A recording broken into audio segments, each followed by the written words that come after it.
Kalodi. Birthday ng aking kapatiran sa iglesia, Ricky M. Prieto. Birthday niya ngayon. Sayang wala si Kaalan eh. Yun ang babatiin ko rin eh. Kahit wala ka, Kaalan, happy birthday. Kaalan J. Suarez. Boy Flores. Boy Flores. Si Kaboy din, birthday. Kasabayan nila. Tatlo silang may birthday. Kaso wala silang dalawa eh. Thank you. Thank you very very much. Sige, welcome. Nice. Galing ah.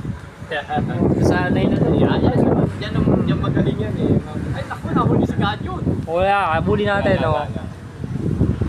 Ayan siya, si Kadyon oh. Dapat mo na lang. Ito, kasya sa ito. Thank you. Oh, mga Kalodi. Bigyan mo akong pangyosi. Wala na akong pangyosi mamaya. Sadik talaga. Thank you. Nagamit ko pa yan eh. Ay, inaano mo pa ba yan? I-edit mo ba? Hindi na. Hindi na. Na-upload ko na lang sa YouTube ka sa Facebook. Wala sira yan. Upload ko na lang ho. Hindi ka bago mong upload, panoodin natin. Dali, tapusin muna natin. Tatapos na. Long Lodi. Tapos na mga Kalodi, ang aking vlog.